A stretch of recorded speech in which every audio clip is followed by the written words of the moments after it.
That print is made with Siraya Tech Blu Tough Resin. Let's see if it can withstand another blow. That looks pretty good for a tough resin. Let's see if it can handle a few more.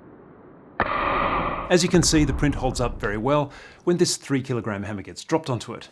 It's not a very scientific test, it's more like a real-world test, where the part might experience an impact or stress when in use. This is hammer blow number 5. And it's still holding up really well. Siraya Tech Blu claims to be a professional UV resin and capable of 8K resolution. This is the first time I've used this resin, and one of the first things I noticed when I poured it was how viscous it is. This stuff is really thick. I used the settings recommended by Siraya Tech for my Anycubic D2 DLP printer, which is currently running a print job just over there. And I noticed that the exposure time is a full 1 second longer at 3.5 seconds than the Anycubic Tough resin at 2.5 seconds. Those settings on the D2 make the print time about twice as long as when printing with the Anycubic Tough resin. Now the result from this first print, well, it's not great, and I'll need to do some more work to get some better results, but I'll come back to that in just a moment. But this will work fine for impact testing, so let's hit this thing a few more times. With this wider angle, you can see that all I'm doing is dropping this hammer with its own weight. Like I said, not very scientific, but it gives me a good idea of how much it will withstand in my workshop environment. Even after 10 hammer blows, it still won't break. So let's turn it up a bit.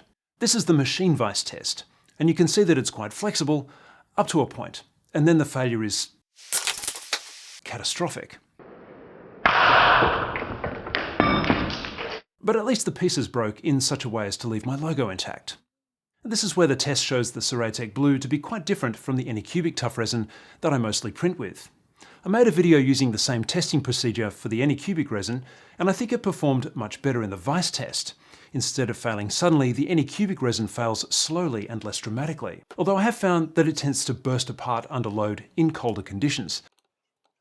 It's still better though, in the machine vise test. A moment ago I mentioned that my first result with the Siraya Tech Blu wasn't entirely successful.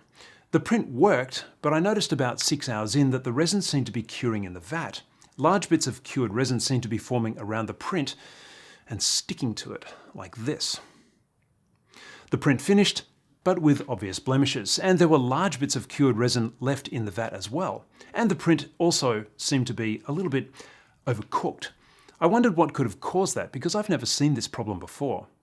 I poured the remaining resin into this container, and then noticed a few hours later that it was continuing to cure just with the ambient light in my workshop.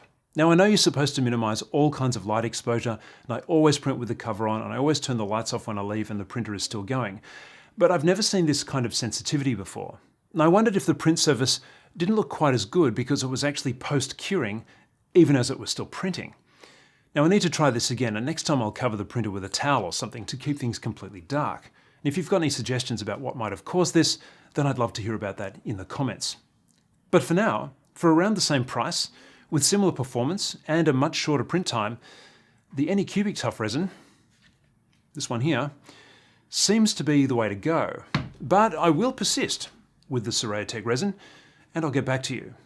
Now if you found this helpful, then the next video you should watch is the one where I run the same testing procedure on this Anycubic Tough resin. Thanks so much for watching, consider leaving a like and subscribing, and I'll see you in the next one.